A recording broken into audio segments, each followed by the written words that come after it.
감사합니다. 설교하러 갔는데 환영의 박수 받아보긴 제가 처음입니다. 어느덧 무학체육계 온 지가 한 3년 이렇게 흘러가는 것 같습니다. 오자마자 코로나19 때문에 꼼짝도 않고 있었는데 여기까지 오고 싶었거든요. 근데 3년이 걸린 것 같아요. 감사드립니다. 자, 보니까 참 좋네요. 참 좋고요. 하나님이 주시고자 하신 은혜가 있구나 하는 그런 제 스스로도 그런 감동을 받게 됩니다. 오늘 여기에 예배하러 같이 모여있는 여러분 모두에게 부활하신 주님의 은혜와 평화가 늘 충만하게 임하시기를 간절히 소망합니다. 제가 시골에서 좀 목회를 했었거든요. 한 13년 가까이 했는데 그때 이제 옆에서 목회하는 선배 목사님이 들려주시는 이야기입니다. 본인 이야기인지 제가 아직까지 확인은 못했지만 본인 이야기처럼 얘기를 해서 전 그런 줄만 알고 있습니다. 이 목사님은 핸드폰에 대해서 되게 상당히 예민하신 분이셨대요. 그래서 예배 시간에 조금만 핸드폰 진동 소리만 들려도 막 버럭 눈을 부릅뜨면서 화를 내시고 뭐 그런 목사님인데 어느 날 주일 예배를 드리는데 이제 주일 예배를 드리고 설교를 조금 하려고 하는데 아니 진동 소리도 아니고 막 생음악 시그널 뮤직이 막 띠리리리 울리는 거예요. 이게 설교에 집중은 못 하겠고 그러니까 막 눈을 부릅뜨면서 어디서 소리 나는가 하고 부릅뜨고 있는데 좀 이상해요. 어디서 많이 듣던 그런 전화 벨 소리예요. 그래서 이렇게 뒤적뒤적 보니까 자기 호주머니에서 나는 소리였어요. 가지고 핸드폰을 꺼내가지고 이 목사님이 설교 도중에 말이죠. 하나님, 제가 지금 설교 중인데 설교 끝난 다음에 전화 드릴게요 하고 이제 그거 다시 호주머니에 집어넣었다고 하는 그런 얘기했어요.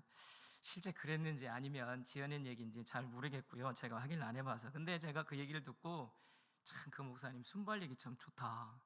그리고 한 가지 또 드는 생각이 야, 저렇게 예수님하고 또 하나님하고 소통 잘하는 그런 어떤 신앙을 가졌다면 얼마나 좋을까, 그런 생각을 제가 했어요. 우리도 이렇게 하나님과 소통을 좀 잘할 수만 있다면 얼마나 좋겠을까, 그런 생각들이 듭니다. 여러분, 저는요 목사가 되어서, 아니 사실 목사가 되기 전에도 제 스스로 그런 질문들을 좀 던졌었습니다.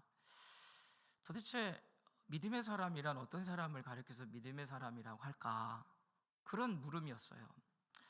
계속 묻고 또 찾고 뭐 설교도 하고 여러 답들을 그렇게 찾아보고 하는데 요즘 들어서 이제 목회를 하면서 요즘 들어서 제가 깊이 깨닫게 된 거 한 가지는 뭐냐면, 도대체 믿음이란 과연 어떤, 믿음의 사람이라고 하는 어떤 사람들을 두고 하는 말일까, 그런 생각을 하는데 믿음의 사람이라고 하는 것은 하나님과 마음이 좀 통한 사람이 아닐까, 그런 마음이, 그런 생각이 더 절실히 드는 그런 상황들이에요.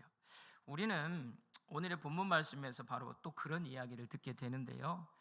죽음을 목전에 둔 예수님, 그리고 그 예수님의 마음을 조금이나마 진심으로 헤아렸던 한 여인, 그 여인의 아름다운 이야기, 그러니까 예수님과 마음이 통한 이 여인의 아름다운 이야기를 오늘 우리에게 들려주고 있습니다. 예수님께서 나환자인 시몬의 집에 계실 때 한 여자가 매우 귀한 한 향유 옥합을 가지고 와서 식사 중에 계시는 예수님의 머리에 부어 발라드렸습니다. 근데 옆에 있는 사람들이, 제자들인지 누군지는 모르지만 옆에 있는 사람들이 되게 당황스러워해요. 그러면서 화부터 버럭 냅니다. 화부터 내고 나서 이걸 어떻게 수습할까 하다가 정당한 이유를 찾습니다. 그게 뭐냐면 이 여인이 아주 귀한 것을 낭비했다고 하는 거예요. 그러면서 또 논리적으로 어떻게 풀어가냐면 그 향유를 팔면 많은 돈을 받을 수 있고 그 돈이면 가난한 사람들을 더 많이 도울 수 있을 거라고 얘기를 합니다. 그럴싸하죠. 우리가 듣기에도 그럴싸합니다. 그런데요, 우리 예수님은 그러한 제자들의 이야기에 동의하지 않으셨어요. 칭찬하지 않으셨어요. 예수님은 그들의 마음이 그 가난한 사람들에게 진정으로 가 있어서 그렇게 얘기하는 것이다라고 하는 것을 아니다고 하는 걸 알고 있었어요. 그들 마음속에는 욕심으로 가득 차 있었거든요. 말로는 가난한 사람들 생각하는 척 하지만 그들의 관심은 오직 자기 자신들에게 가 있었어요. 제자들은 이 가난한 사람들을 들먹입니다. 하지만 그들은 온통 자기 자신으로 가득 차 있어서 스승의 마음을 단 1도 헤아리지 못하고 있습니다. 주님이 제자들을 책망하신 이유는 바로 그것 때문이에요. 여러 차례에 걸쳐서 당신이 십자가에서 고난을 받고 죽임을 당할 것이다 하는 것을 제자들에게 여러 차례 불구에 말을 했어요. 제자들은 그런데 그 예수님의 말씀에 마음을 두지 않았습니다. 그걸 새겨두지 않았어요.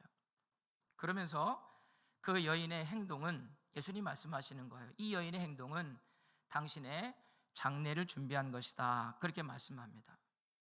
서로 말은 하지 않았지만 이 여인은 예수님의 마음을 헤아리고 있었고, 그것이 완전하지는 않았으리라고 생각하지만 그러나 예수님의 마음을 헤아리는 그 마음이 이 여인에게 있었어요. 예수님은 그 여인의 말없는 말을 듣고 그렇게 계셨던 거죠. 주님이 여인을 칭찬하신 것은 그 값비싼 향유를 부어드린 것, 그 행동 자체가 아니라 어찌 보면 그 여인의 마음이었던 거죠.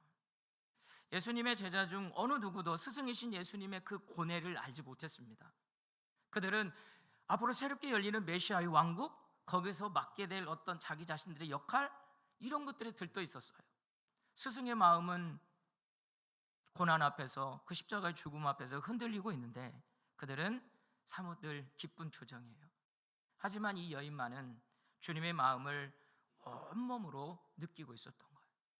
여인이 그럴 수 있었던 것은 이미 예수님으로부터 많은 죄를 용서받았고, 그리고 그 주님의 큰 사랑을 그녀는 경험했기 때문에 그렇습니다. 오늘 마가복음에는 이 여인, 한 여인의 이름을 알려주고 있지 않지만 다른 복음서 마태복음이나 요한복음에 보면 이 여인이 막달라 마리아였다, 그렇게 가르쳐줘요. 몸을 팔던 여인이었어요. 어디에도 희망이 없었어요. 어쩌면 이제 인생의 밑바닥에 가서 죽음으로 그냥 인생을 마쳐야지라고 희망, 그거 한 가지 있었던 것밖에 없어요. 그러나 그 생애의 밑자락에서 이 여인은 주님을 만났어요. 그리고 새로운 생명으로 거듭나게 된 겁니다. 그런 이 여인이, 그 여인의 마음이 바로 이 향유 한 옥합으로 표현된 거죠. 이 향유 한 옥합은 여인의 전 재산일 가능성이 많습니다. 우선 이 여인은요, 옥합을 깼다고 그랬어요. 이 옥합이 무엇일까요? 이 옥합은요, 영어 성경이나 독일어 성경이나 프랑스 성경이나 똑같은데 알라바스터 자라고 하는 건 항아리, 그걸 얘기하거든요. 그러니까 알라바스터, 이게 이제 고유 명사예요. 헬라어 원문도 보니까 알라바스터, 알라바스트론, 그렇게 표기를 합니다. 이게, 이 알라바스트론은 향료병을 만드는 저 이집트 동네의 이름입니다. 그곳에서 만든 병이라고 해서 알라바스터자, 그렇게 얘기를 해요. 또 그녀가 발라드린 것은 순수한 나드 향유입니다. 이 나드라고 하는 것은 히말라야산, 그 인도 저 네팔 북쪽 네팔 지역에서 자라나는 향나무의 이름이에요. 이게 나르도스타키스라고 하는 향나무의 줄임말이 나드예요. 이 나드 향유는 그 나무에서 나오는 진액입니다.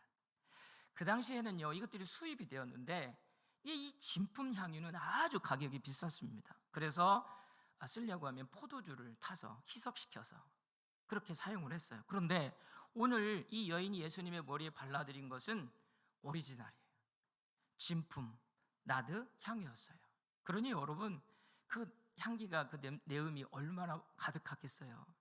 근데 이 나드 향유는 값이 한 300데나리온 정도 됩니다. 보통 사람들이 받는 어떤 연봉, 1년 연봉값 정도 되는데 대단한 거죠. 그래서 귀중한 손님이 방문하면 한 방울 정도 딱 발에다나 떨어뜨려 드리고, 그 다음에 구약에 보니까 선지자들이 이렇게 취임 예배를 드릴 때 그들에게 발라드리기도 하고, 또 왕이 등극할 때 왕에게 발라드리고, 그리고 특히 장례식 때 그 시신에 냄새 나지 말라고 그렇게 사용을 했던 거예요. 그런데 오늘 이 여인이 이렇게 귀한 것을 모두 다 깨어서 예수님의 머리에 발라드린 거예요. 그러니 그 향유 냄새가 말이죠, 그 온 집에 가득가득 차지 않았겠습니까? 이 여인은 평생 동안 모은 자신의 재산을 깨어서 예수님께 드린 거예요. 당신께서 주신 나의 모든 것 주님께 돌려드립니다. 나는 관리자일 뿐이고요, 저는 소유자가 아닙니다 라는 고백이죠. 사실 여러분, 이거는 쉽지 않은 결단입니다. 그렇죠? 이 여인은 단순히 옥합을 깬 것이 아니라 어찌 보면은 더 면밀히 얘기하면 자기 자신 모든 것을 깨어서 주님께 드린 거예요. 예수님을 사랑했던 그녀는 구원과 부활의 희망을 가지고 자기 스스로를 완전히 깨웠습니다. 옥합을 깬 여인은 스스로 다 깨어졌어요. 여러분 아시죠? 예수님께서 안식일 다음 날 아침에 부활하셨을 때 그 빈 무덤에 가장 먼저 찾아간 사람, 제자들도 아니었어요. 경제적인 가치를 계산했던 그 제자들은 단 한 사람도 없었습니다. 바로 이 여인이라고 성경은 우리에게 말씀해 주고 있어요. 그녀는 부활에 이르는 모든 고난의 역정 속에서도 스스로를 깰 수 있는 그런 용기를 가졌던 사람입니다. 예수님께서 말씀하시죠. 이 여인의 이야기는 십자가에 죽고 부활하신 예수 그리스도의 나의 복음이 전해지는 곳곳마다 아름다운 이야기로 함께 전해져서 기억되어야 하리라. 그래서 여러분, 지금도 이 이야기가 우리에게 전해지고 있는 거예요. 저 미국의 기상학자 로렌스라고 하는 사람이 어떤 이론을 하나 발견했는데, 그게 이론의 그 이름을 나비 효과 그렇게 붙였다고 그래요. 이 나비, 찌그마한 나비가 날개짓 하는 거 뭐가 있겠습니까?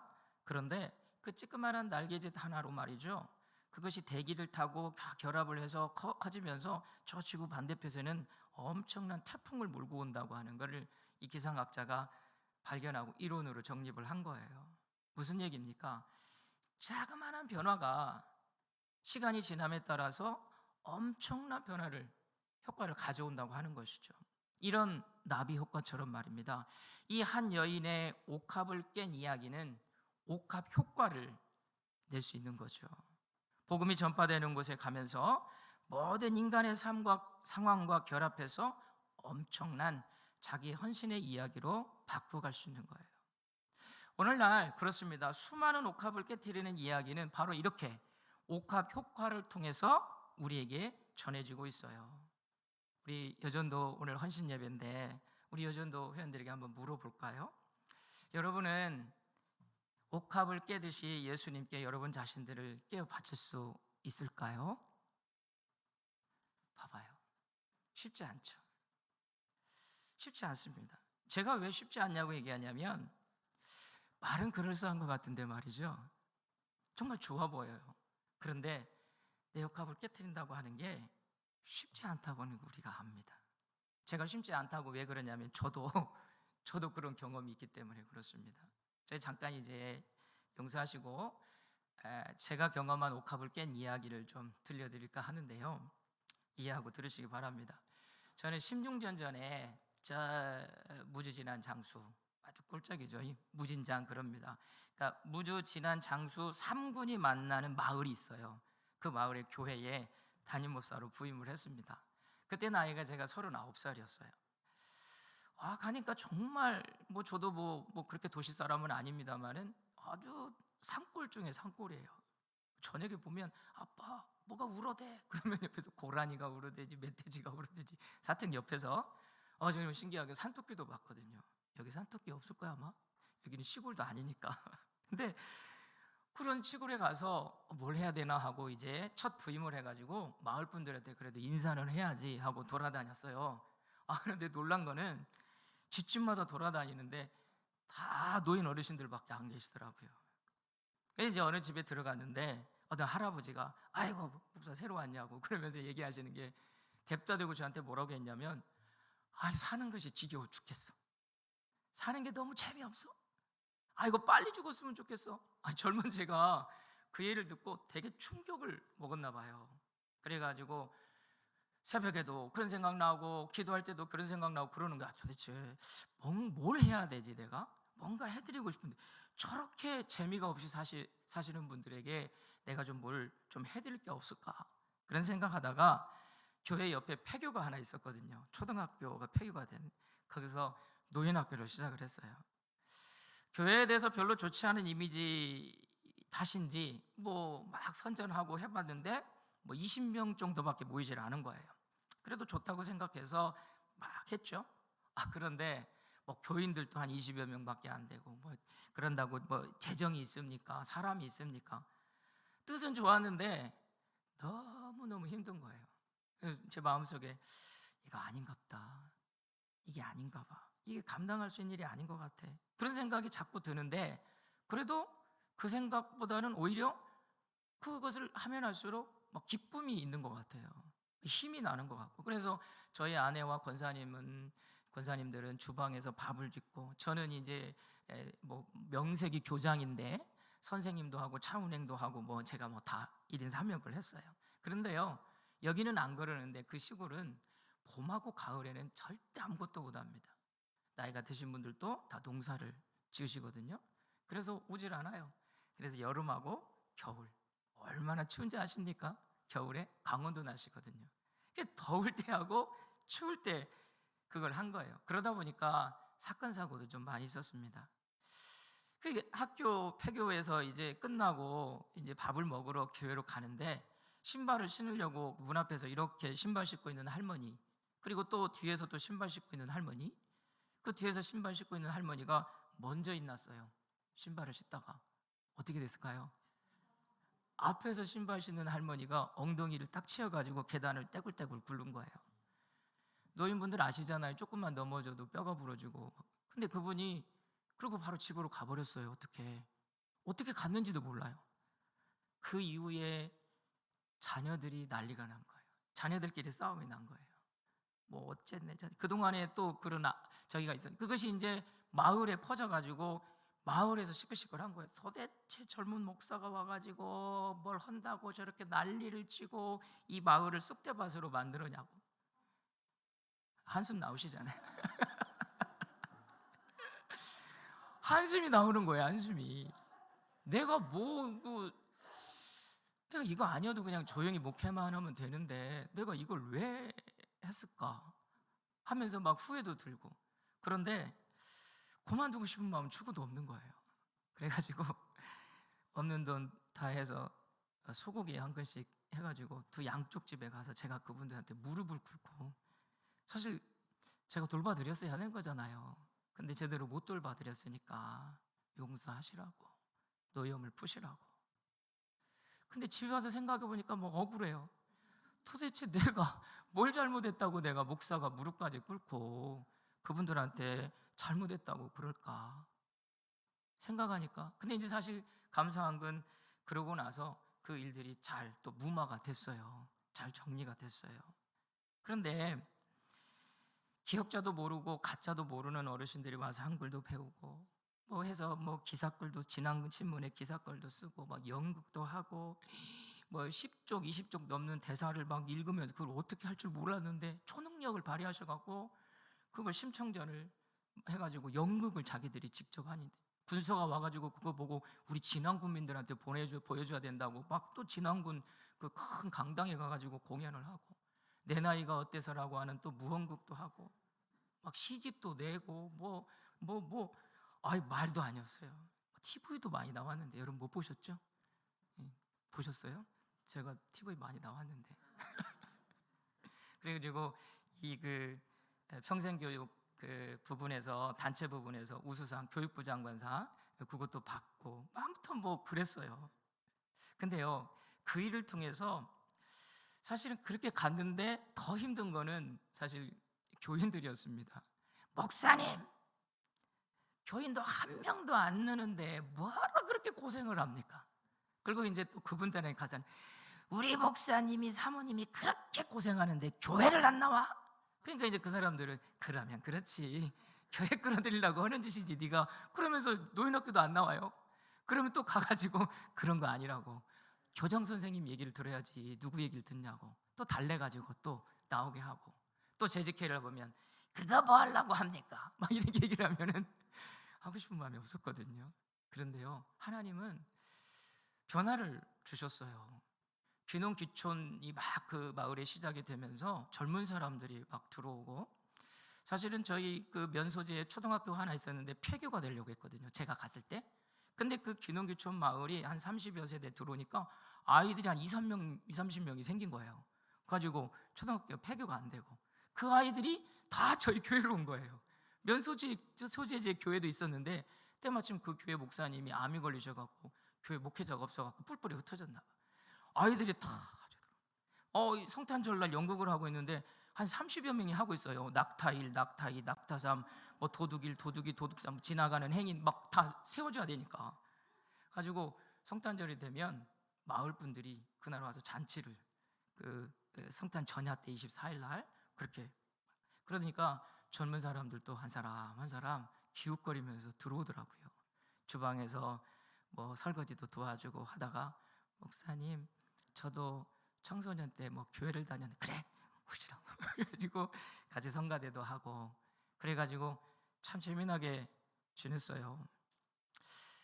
그리고 이제 예배당도 아름답게 짓고요. 뭐 여기가 좋사오니 했는데 하나님은 또 무슨 계획이 있으신지 가라 뭐 그러셔서 사실 보따리 싸고 이 모악산 밑에 모악 제일교로 부임하게 됐는데, 와서 보니까 하나님이 또 하시고자 하신 일들이 계시는 것 같아요. 뭐 제가 대단해서가 아니라 하나님이 하시는 걸 보게 됩니다. 그래서 하나님이 그 일들을 또 감당하게 하시는 걸 보게 돼요. 여러분, 그런데요, 제가 이렇게 말을 쉽게 했지만 아까 여러분이 대답 못했잖아요. 저도 그만두고 싶었습니다. 그런데요, 옥합을 깨는 마음으로 조금이나마 그래도 몸부림치며 섬겼더니 그 부족함을 하나님이 사용하시더라 하는 거예요. 제가 대단해서가 아니고 하나님은 그런 분이시라는 거예요. 내가 주님께 깨어드릴 옥합이 있다고 하는 것, 저에게는 그게 참 행복이었어요.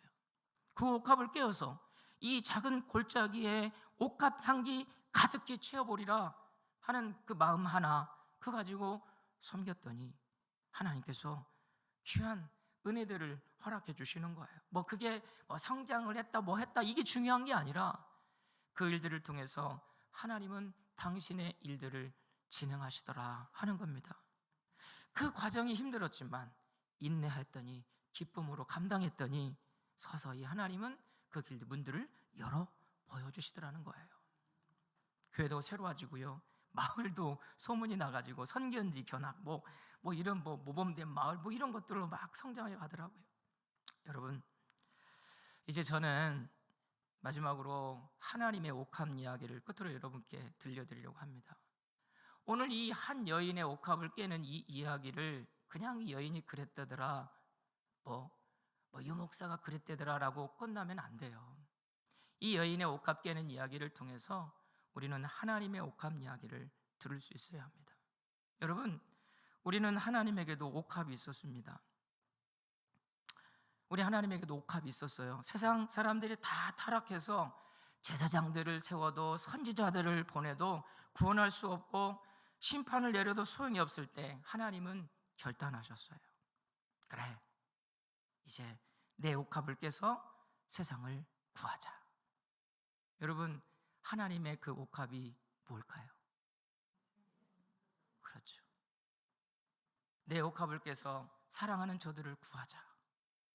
바로 하나님의 그 옥합은 독생자 예수 그리스도이세요. 하나님이 하나밖에 없는 자기의 가장 귀한 옥합을 깼더니 그곳에서 죄를 사하는 향유가 있었고 우리는 그로 인하여 구원을 받게 되었습니다. 그리고 그 사건은 십자가라고 하는 이름으로 오늘 우리에게 전해지고 있는 것이죠. 한 여인이 옥합을 깨었던 그 사건이 복음이 전파되는 곳에 전해지는 것처럼, 기억되어지는 것처럼, 그래서 하나님께서 당신의 옥합을 깨셨던 이 이야기가 십자가란 이름으로 그 십자가의 효과를 통해서 세상 구석구석에 전해지기를 원하고 계시다고 하는 거예요. 그래서 우리는 하나님이 세상의 구원을 위해서 자기의 옥합을 깬 이야기를 그분이 다시 오실 때까지 전해야 될 그런 사명이 있는 겁니다. 그러기 위해서 저와 여러분이 옥합을 깨는 일이 필요하다고 하는 거예요. 하나님께서는 당신의 옥합을 우리에게 주셨습니다. 그렇다면 우리의 옥합은 무엇일까? 여러분이 깨뜨려야 할 옥합은 무엇일까? 우리 각자에게도 깨뜨려야 할 옥합이 있겠지만 우리 구함교회가 깨뜨려야 할 옥합, 우리 구함교회 여전도회가 깨뜨려야 할 옥합은 뭘까? 그것을 깨뜨리지 못해서 주님 십자가의 향기를 바라지 못하는 것, 이런 일들이 우리에게 일어나서는 안 되지 않겠어요? 이제 그 옥합을 깨뜨려서 하나님께 드릴 결단, 이 결단을 우리가 하고자 이 사순의 시간들을 보내고 또 고난주간을 보내는 거 아니겠습니까? 오늘 우리는 이 예배 자리에서 그런 신앙의 결단을 하셔야 합니다.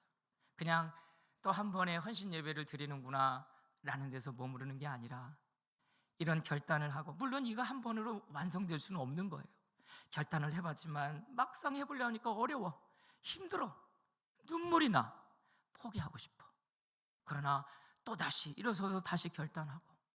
여러분, 예수님께서는 그 십자가의 죽음의 고난을 아시면서도 견뎌내셨어요.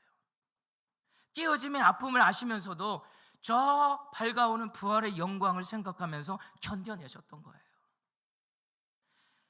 미래의 희망을 향하는 우리의 결단에는 아픔이 있을 것입니다. 그러나 내일의 약속이 있기에 우리는 옥합을 깨면서도 그 고난을 참고 기다리며 갈 수가 있는 거예요.